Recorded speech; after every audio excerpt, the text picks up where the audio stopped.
এই ভিডিওটির শিরোনাম দেখে কেউ কেউ হয়তো বিরক্ত হবেন, কেউ বা বিস্মিত হবেন, কেউ হয়তো আমার সম্পর্কে বিরূপ মন্তব্য করবেন।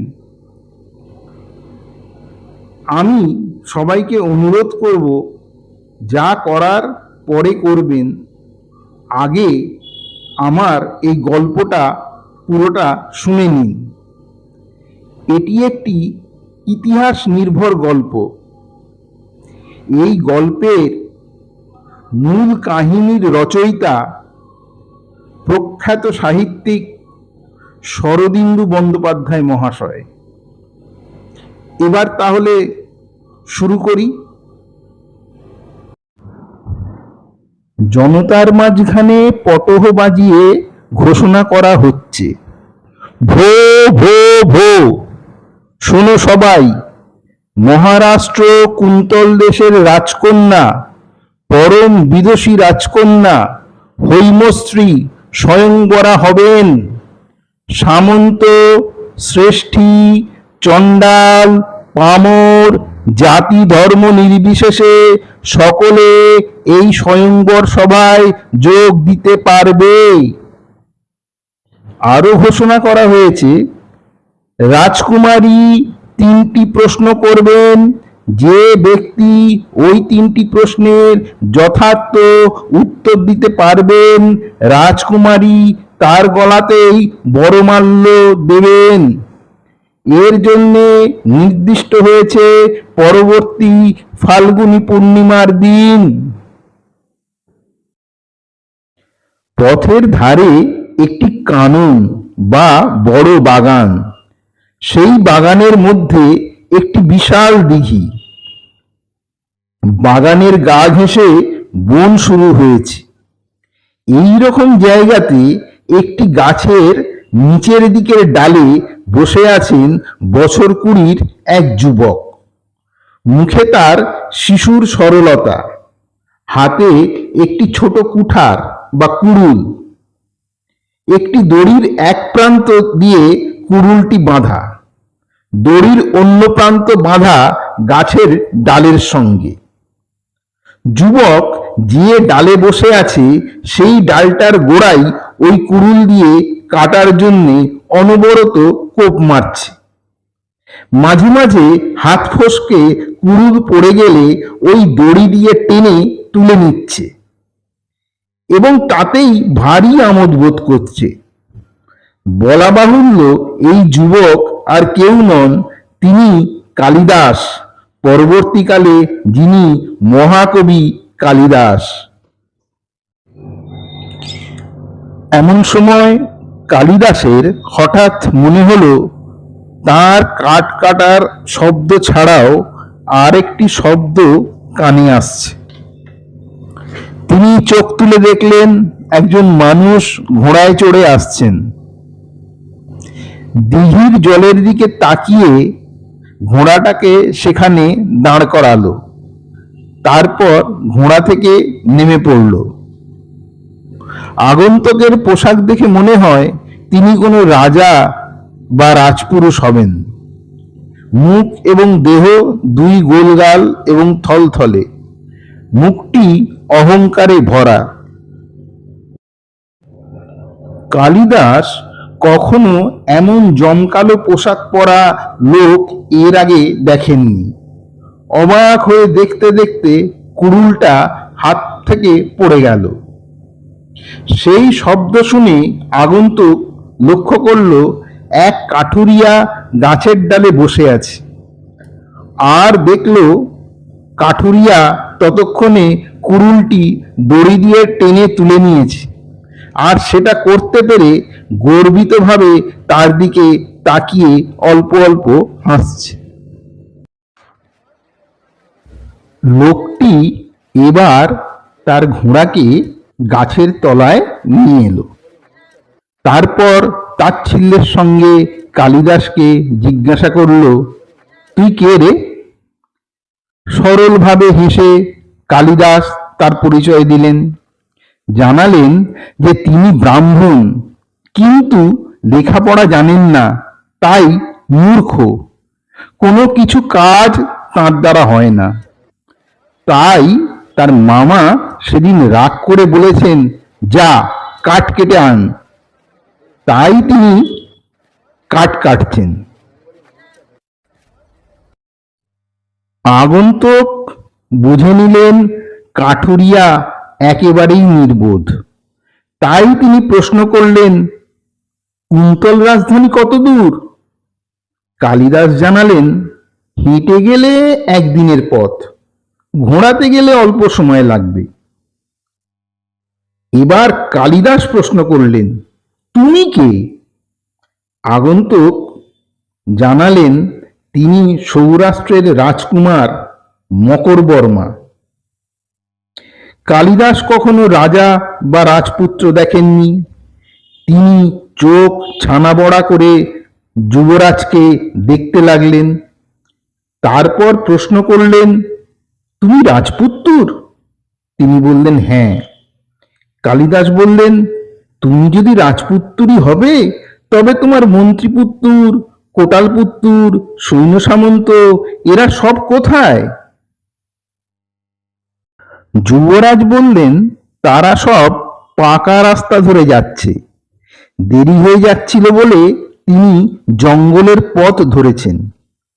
কালিদাসের তখন অপার কৌতূহল। তিনি জিজ্ঞাসা করলেন, তুমি বুঝি স্বয়ংবর সভায় যাচ্ছ? যুবরাজ ঘাড় নেড়ে জানালেন যে তিনি যাচ্ছেন। ইতিমধ্যে তিনি কালিদাসের ডালের ঠিক নিচে আরেকটি ছোট ডালে তাঁর ঘোড়াটিকে বেঁধে ফেলেছেন এবং শিরস্ত্রাণটি খুলে অপর একটি নিচু ডালে ঝুলিয়ে রেখেছেন। তারপর গা থেকে জামা খুলে বললেন, ঘামে সব কাপড় নষ্ট হয়ে গেছে, নাইতে হবে। ওই পুকুরের জল ভালো?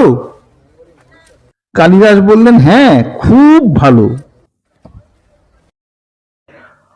অপরিষ্কার জামা কাপড় খুলে পরিষ্কার জমকালো রাজবেশ বার করে যুবরাজ ঘোড়ার পিঠে রাখলেন।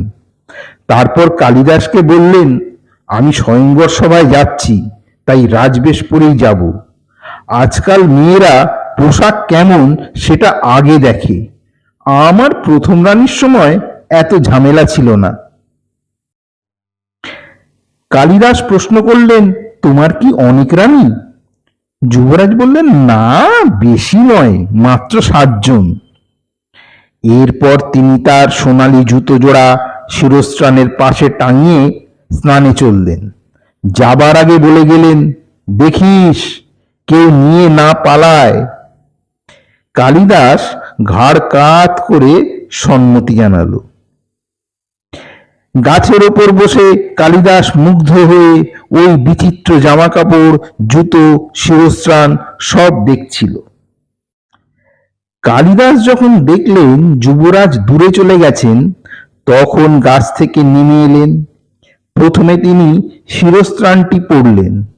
দেখলেন সেটি তার মাথাতে দিব্যি বসে গেল। এরপর তিনি পরলেন জুতো জোড়া। একটু আঁট হলো, তবে পায়ে ঢুকে গেল।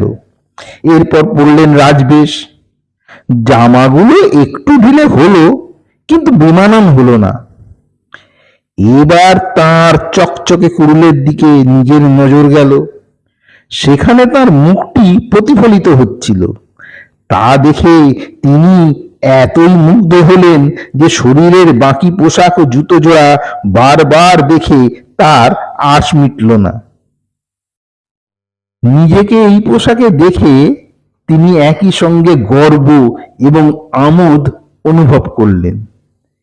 কিন্তু এই পোশাক পরে তো আর দাঁড়িয়ে থাকা যায় না, একটা কিছু করা চাই। তাই তিনি আবার সেই ডালটাতে চড়ে বসলেন যেটা তিনি কাটছিলেন। তারপর আবার সেই কুড়ুল দিয়ে গাছের ডালটাকে আঘাত করতে লাগলেন। সেই শব্দে নিচের ঘোড়াটা ভয়ে ছটফট করতে লাগলো। ডালের গোড়াটা আগেই দুর্বল হয়ে পড়েছিল। এইবার 8-10 বার কোপ মারতেই একটা মরাত শব্দ করে ডালটা একেবারে ভেঙে না পড়লেও অনেকখানি নেমে এলো। কালিদাস টাল সামলাতে পারলেন না, কুঠার তার হাত থেকে ছিটকে পড়ল, আর তিনি পড়লেন একেবারে ঘোড়ার পিঠে। ঘোড়া আগেই ভয় পেয়ে ছটফট করছিল, এবার ভীষণ ভয় পেয়ে এক ঝটকায় তার বাঁধন ছিঁড়ে ফেলল। তারপর একটা লাফ দিয়ে কালিদাসকে পিঠে নিয়ে দৌড়তে শুরু করলো। কালিদাস পড়ে যাবার ভয়ে প্রাণপণে তার গলা জড়িয়ে ধরল। এই সমস্ত ঘটনা এবং গোলমালের একটা শব্দ হয়েছিল এবং ফাঁকা প্রান্তরে তা যুবরাজের কানেও গিয়েছিল, কিন্তু তিনি তখন কোমর জলে দাঁড়িয়ে ভালো করে হাত দিয়ে ঘষে ঘষে নিজের গা পরিষ্কার করছিলেন। ডাল ভাঙার মরাত শব্দে তিনি পেছন ফিরে চাইলেন এবং যা দেখলেন তাতে হতভম্ব হয়ে গেলেন। তিনি চোখের সামনে দেখতে পেলেন গাছের ডাল হরাস করে নিচে নেমে এলো।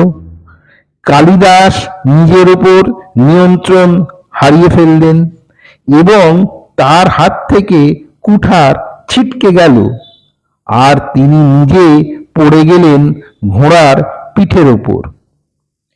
এই অবধি তাও চলত, কিন্তু তারপরে যা দেখলেন তাতে যুবরাজ কিংকর্তব্য বিমূঢ়। ঘোড়া এক ঝটকায় বাঁধন ছিঁড়ে ফেলেছে। কালিদাস প্রাণপণে ঘোড়ার গলা আঁকড়ে ধরেছেন, আর ঘোড়া তাকে নিয়ে ছোট্ট একটা লাফ মেরে তীর বেগে দৌড়তে শুরু করেছে। কোনো ক্রমে হেঁচড় প্যাঁচড় করে জল থেকে উঠে এলেন, রাগে চিৎকার করে দুহাত মুঠো করে উপরে তুললেন।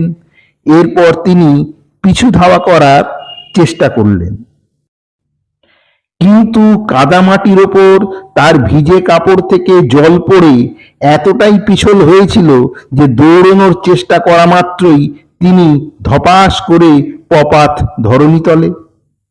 ঘোড়া ততক্ষণে কালিদাসকে নিয়ে বনপথে অদৃশ্য হয়েছে। আমার গল্প এখানেই শেষ, কিন্তু এ কাহিনী এখানে শেষ নয়। শেষ পর্যন্ত বড়মাল্য জুটেছিল কিন্তু কালিদাসেরই গলায়। সেই পুরো গল্প শোনানোর ইচ্ছে রইল পরে কোনো ভিডিওতে। আমার ভিডিও যদি আপনাদের ভালো লেগে থাকে তাহলে দয়া করে লাইক করবেন, শেয়ার করবেন এবং আমার চ্যানেলটিকে সাবস্ক্রাইব করলে আমি একটু অনুপ্রেরণা পাব। আর ওই যে ঘন্টার চিহ্নটি আছে ওটাতে চাপ দিলে আমি আপনাদের কাছে সহজে পৌঁছতে পারবো। ভালো থাকবেন। নমস্কার।